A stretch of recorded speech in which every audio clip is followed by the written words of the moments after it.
Detective, you have spent more time making us sit and wait for you than anything else. Madame Van den Bosch, if you think I have spent my time focused on anything besides uncovering the Major's killer, you are sorely mistaken. I'm sure you will be eager to share your findings with us then. All in good time, Madame. Firstly, to understand the truth of what has occurred this weekend, one must know the timeline of events that not only preceded the Major's death, but succeeded. We are all well aware of what happened before, Detective. You can save your breath. You are only aware of what the guilty parties wanted you to believe, but now I shall apprise you to the true events. The reason for us all being here, you know. The altercation between Monsieur Demire and the Major, you know. The body of Monsieur Hagen was found while we were all sat enjoying a most delicious meal. That you also know. But what was kept from us all was that his body lay on the study floor for far longer than was thought. It was that servant. She found him. S'il te plaît, monsieur. It was indeed young Inga that found the Major's body lying lifeless in the study. So it was her. Monsieur, I will not allow for any further interruptions. I return to the Major's body. If we are to believe the scene that we were presented with, the Major must have been killed during the first course of our meal, a meal that none of you left, even for a moment. Speaking in the evening, you all confirmed one another's alibis, and although there was doubt in the validity of some, I confirmed that they were indeed all true. What I could not understand was how a man came to be found dead, and every guest accounted for at the time of death. That is until I questioned the latter. Monsieur Beckers, I shall now allow you to speak. You saw the Major smoking a cigar in the snow. Is that true? It is. False. You saw what you were meant to see. Someone in the Major's coat standing outside, giving the illusion that the Major was still very much alive. Monsieur da Silva, on the afternoon of the Major's death, do you recall hearing a telephone ring? Now that you mention it, I have not heard a single ring all weekend. Correct. The telephone lines have been down for the duration of our stay, meaning the telephone call that was received and promptly directed to the Major's study was yet another act of trickery and deceit. But it did not end there. When I entered the study for the first time, it was obvious someone had already been there and falsified the scene to stage a burglary and clear away important evidence, including the murder weapon. What followed was an investigation that had already been hindered, but even those lengths were not enough to derail me for long. I think we have all had enough of your self-praise, Detective. Perhaps you would like to tell us who killed him now? Madame, as I'm sure you would expect, it is not as simple as that. What many of you do not know is the discussion that was had between the Major and Monsieur Beckers earlier that day. What has that got to do with anything? I told you I didn't kill him. That I know to be true. What you do not know is that it was not only his ears that heard your spoken words. I hope you are not implying I had something to do with it. No, madame, there was another. Mademoiselle Elisabeth. You are all aware that the Major was hired by Monsieur da Silva to front the security during the workers' strikes. What very few of you know is that it was the Major's order that instigated the vicious attacks on those unarmed men and resulted in numerous deaths, including Mademoiselle Elisabeth's fiancé, Luc. Monsieur Beckers confronted the Major, declaring that he was to hand himself in. That is what Mademoiselle Elisabeth overheard. Now, knowing the truth, she waited until the Major was away from his study. After he stepped outside following the confrontation with Monsieur Demire's fist, it looked to be the perfect opportunity, or so she thought. The Major returned and found her looking for the proof she required to hand him over to the authorities. If the maid bumped him off, why hasn't she been arrested? The events that followed in the study are not those of a cold-blooded murder, but one of a young girl that had no other option but to protect her own life. Sounds to me, Detective, like you have taken a shine to this young girl and would rather protest her innocence than arrest her for murder, the crime she has committed. Jeez, this is gonna make for a juicy story. Mademoiselle, I ask you this. You have seen the Major's anger before, oui? What if I have? How do you think he would have reacted if someone was to find proof that he had committed a terrible act, and that if made public, would surely result in his incarceration? Exactement. It is quite the story you have told, Detective, but all I have heard is that Elizabeth overheard a conversation blaming the Major for her fiancé's death, and she murdered him in revenge. A servant killing a man that is as revered as he was. She will face the noose. I am not denying that a man has lost his life, but it is not the crime of murder that you all believe. While the Major did not deserve to die in such a way, it was his actions towards Mademoiselle Elizabeth that drove her to defend herself in any way she could. Mademoiselle Elizabeth will be punished, but we will let the law decide the severity of her punishment. She has played you like a fiddle, Detective, acting the innocent victim. She will be arrested and hanged for her crime, like every other cold-blooded killer. Hear, hear. Give her what she deserves. The girl has got to pay for what she's done.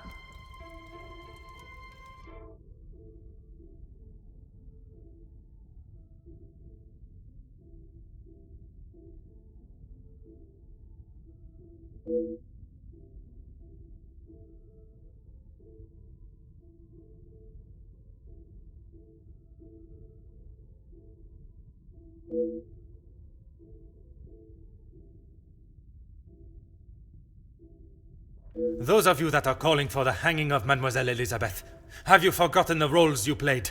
Your actions have been far from innocent. Look, Detective, I see where you are going with this, but it's not going to work. So maybe the strikes were down to De Silva and Beckers. But don't try and drag me into their mistakes. Mademoiselle Conrad, if you are so confident of your innocence, perhaps we should begin with you.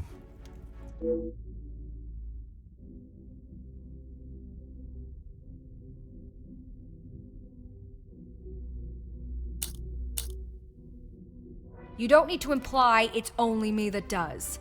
Ask any of my journalists, they'll say the same. Even if in the process people are hurt? You knew the situation surrounding the strikes, and only sought to swell the anger in people and create further chaos. Mademoiselle, you so often have something to say. Now is not the time for silence. You really are delusional. Maybe you should just keep your theories and claims to yourself.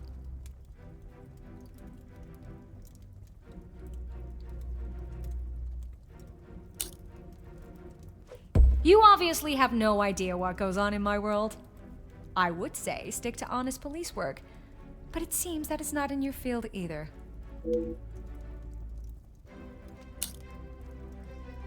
Look, it's... Mademoiselle, I do not have time for your excuses. Do you wish to state your direct involvement, or should I? It's not... Okay, fine. Yes, the story was going nowhere. There was a deal on the table, and it was going to be done and dusted. Everything you said is true. I wanted the story. The scoop that would have blown the others out of the water. I never wanted anyone to get hurt. But I can see what I did wasn't right. I didn't think you had this side in you. I can see now why Angeline asked for you personally. You're not like other cops. It's clear it's the law and doing the right thing through and through with you. If you say it was self-defense, I believe you. We can't just forget what that girl has done. It's not Jackie's fault, or any of ours, that she decided to do what she did. Monsieur Beckers, you are the last person I expected to defend Mademoiselle Conrad. We talked only last night, and correct me if I am wrong, but you have already declared the role you played. To me, at least. Yes, we talked. It's just not fair of you to attack Jackie like that, putting words in her mouth until she succumbs to your plan.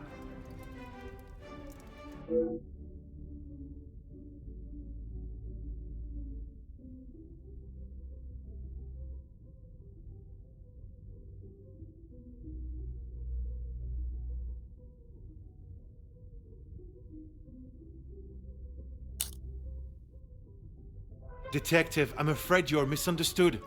That is not how it was. It was not my intention for things to escalate as they did. I could not have predicted that would happen. Jackie was documenting everything to do with the strikes. She wanted our story to be heard and wanted to know how I was handling the negotiations. And they were handled by yourself? Naturally. If I cannot handle simple negotiations, I am not fit to be in the position I am in.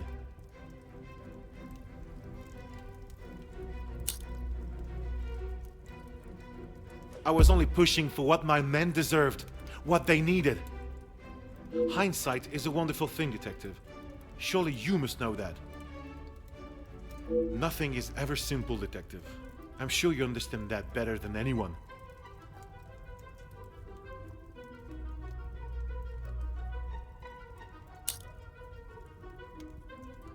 You're right, Detective.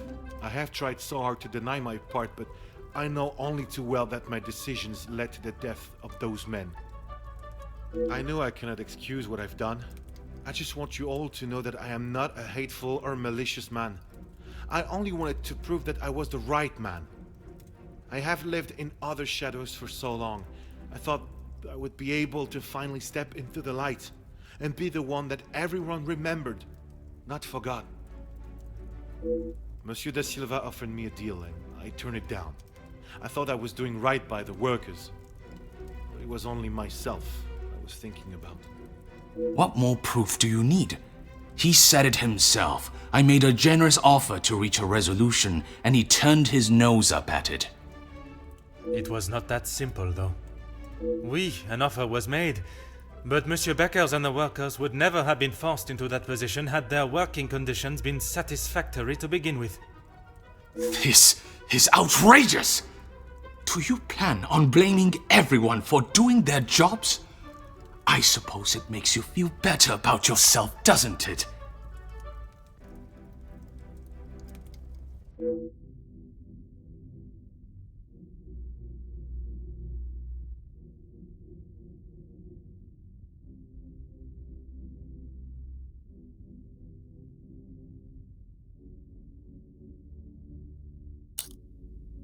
It may be a big deal to you, but I am used to workers not being happy with something.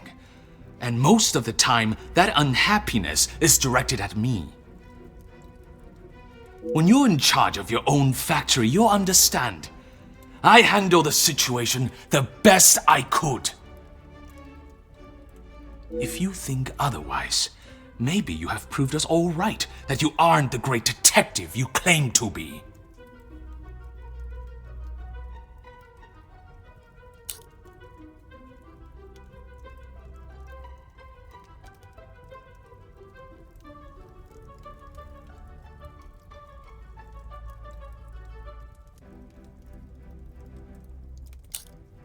You said it. Anonymous. I don't know them, and it doesn't sound like they know me. When you have something people want, money, they will do anything, including constructing lies to get their hands on it. Monsieur da Silva, you seem to have forgotten our previous conversations. I recall them just fine, thank you. A police officer trying to manipulate facts to fit his own agenda. Shocking.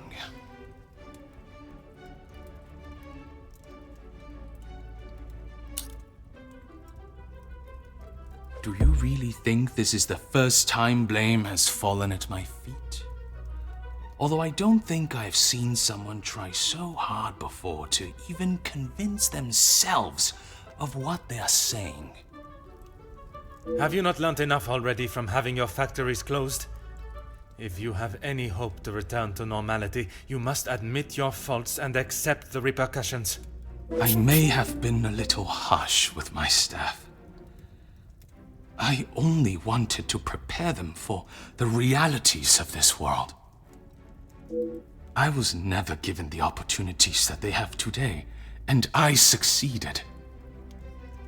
All they do is demand more and more at the factories and at the house. How am I meant to keep a good profit if every franc is going to them? I offered what I could. I was willing to meet in the middle. But maybe that wasn't enough. Swallowing one's pride is no easy feat. But if it means that a young girl will receive fair judgment, I am prepared to do it. Merci, monsieur, for your honesty. Admitting your responsibility is an honorable move. What now, Detective? Is this absurdity going to continue much longer? Even after all your attempts, Detective, Felix was still murdered. Self-defense or not, she chose to hide what she had done because she knew what she had done was wrong. And she will be punished for it. It was not choice to hide anything, madame. If in her position, I ask, what would you have done? The Major has already furiously thrown an object at you, barely missing your head, and now has hold of your arm. I wouldn't have driven a knife into him, that I can tell you for sure. She is no fool. She intended to kill, not to defend.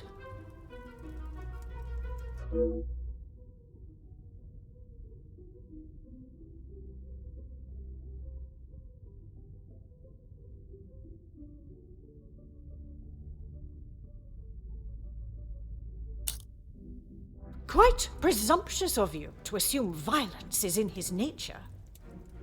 Putting my own feelings towards the Major aside, he was not an honorable man, at least at some time in his life. He must have been for you to allow him in your house for so many years.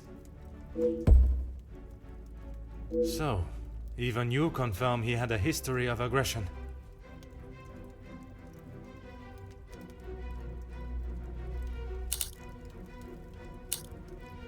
You have no idea. He was there for us when we needed him. You were there for him when he needed free room and board. That is not the case, and you know it. His actions are unforgivable and should not be defended by anyone. You judge him so harshly, but I return the question. What would you have done in his position? He had made mistakes. I will not deny that. In those moments when a decision had to be made, it fell to him, and he did what he saw fit.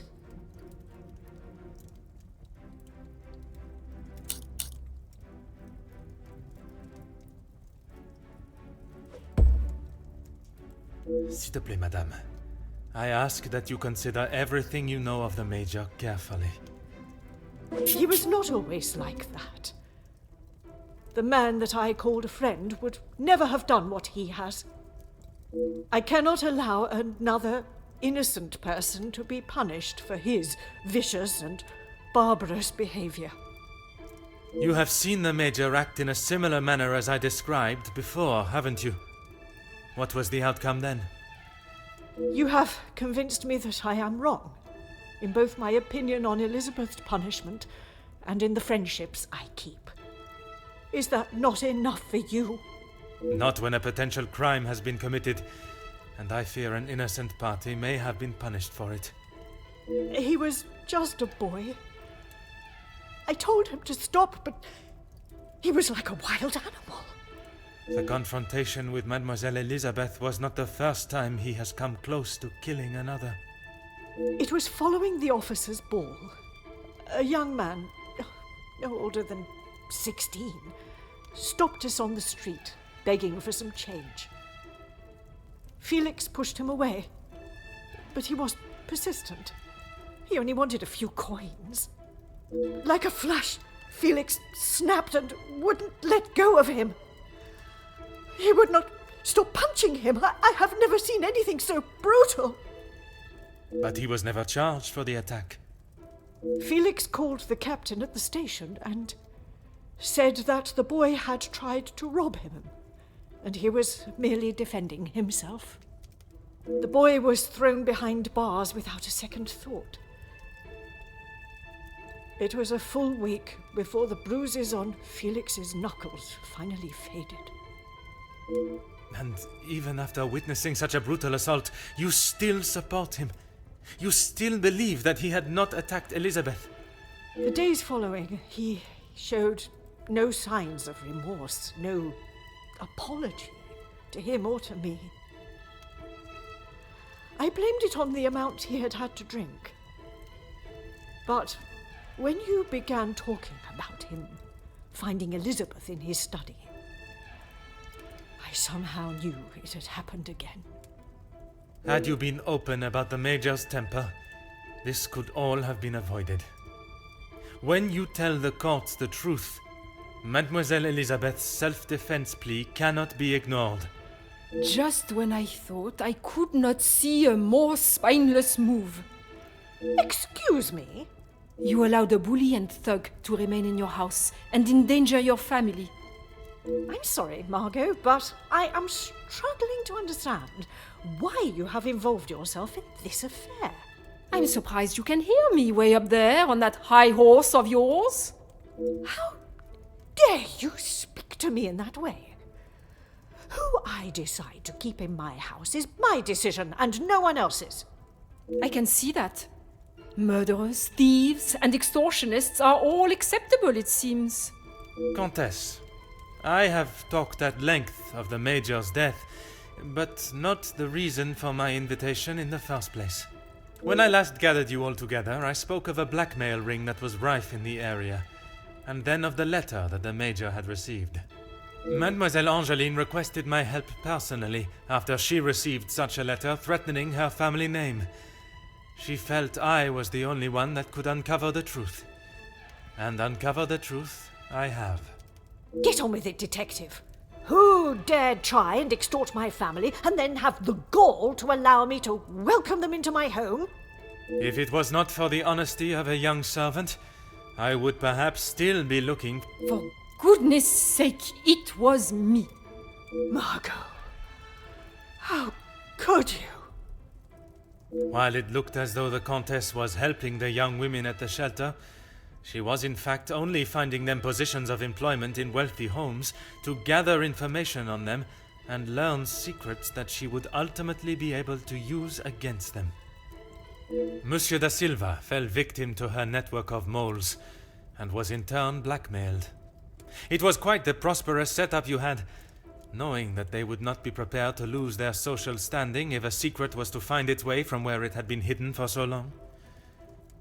That cannot be true, Margot. How could you do such a cruel thing? That is rich. Come. You are one of my oldest friends. High and mighty, Madame Van den Bosch. You think you can do what you wish when you wish it and there will be no repercussions. You are as bad as all of them. If I do not get a straight answer out of you, I will march you to the police station myself. I'm surprised it took the Major this long to start living with you. He must have been on the edge for some time. How dare you speak to me like that? In my own home.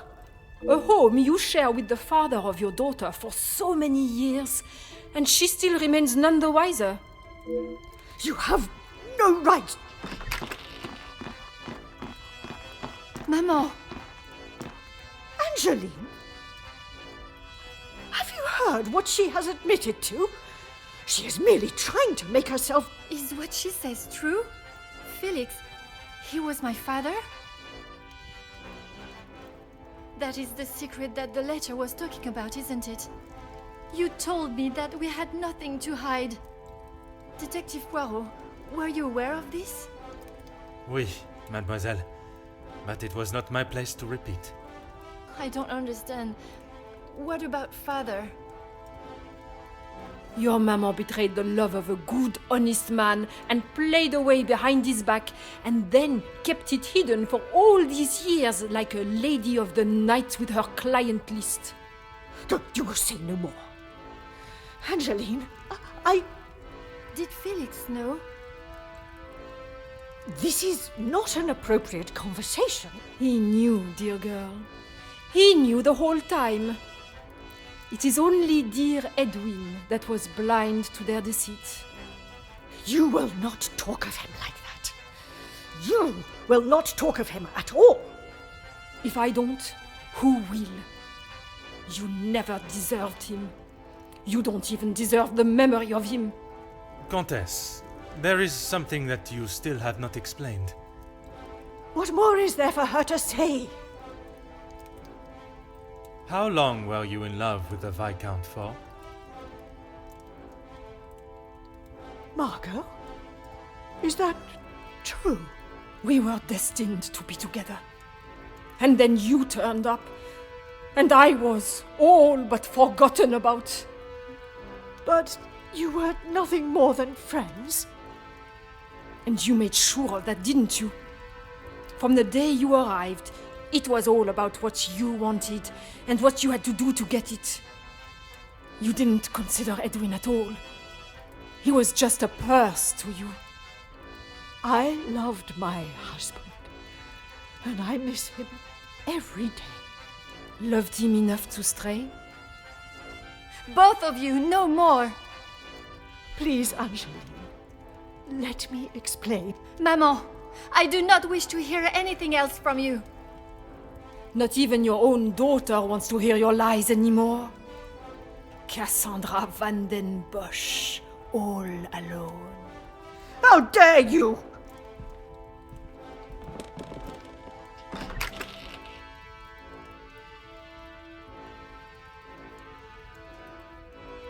While I feel a sense of satisfaction and pride in solving both cases, there is still a part of me that is reluctant to revel in triumph.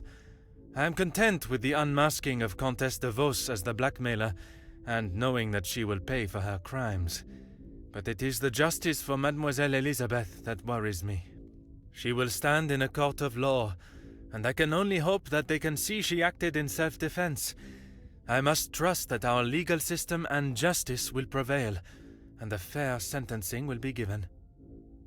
In protecting her own life, she took the life of another. Perhaps the guilt she must live with is a greater punishment than any sentence she can receive.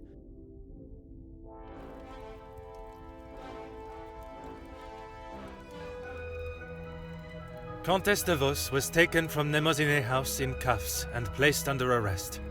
Although she initially tried to plead her innocence, Inga, along with a number of other girls that the Comtesse had found employment for, came forward and made full statements.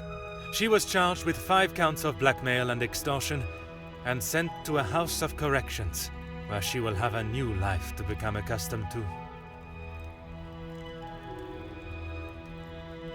Monsieur Sterling and Mademoiselle Rihanna were also reprimanded for their participation.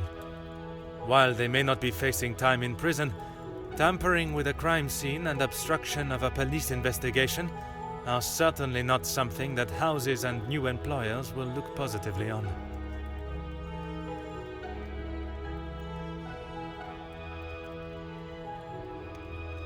Mademoiselle Angeline finally became Madame Demire, and together they took up residence in England, where Monsieur Demire continues to support and fight for fairness and equality in London.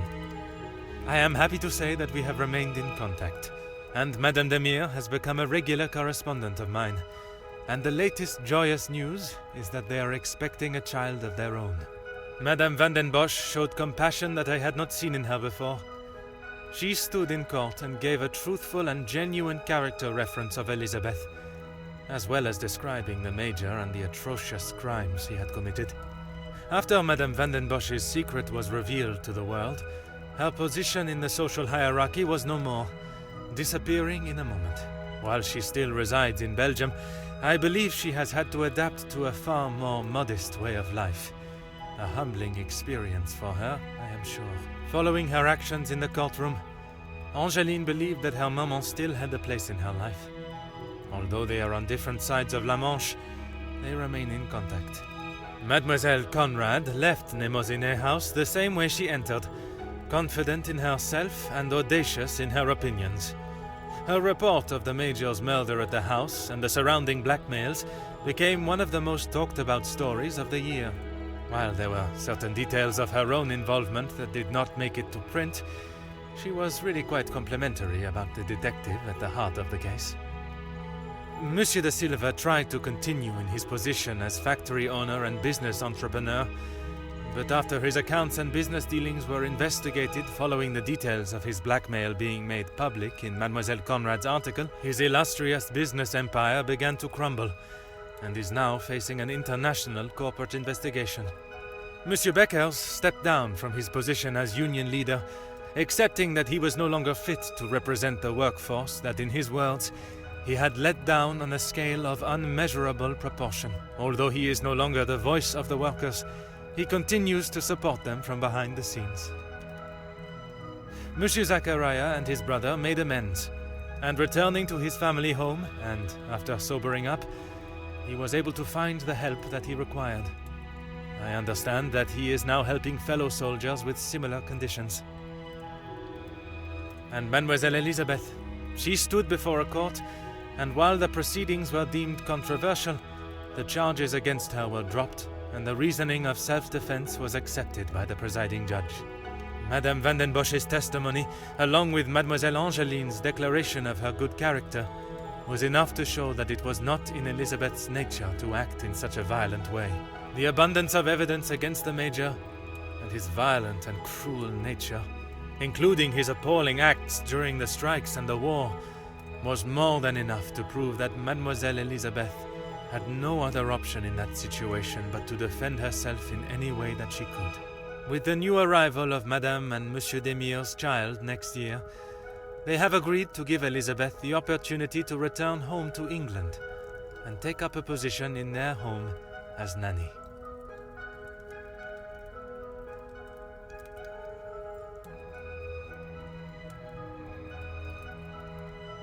The death of Elizabeth's beloved Luc has been at the center of everything.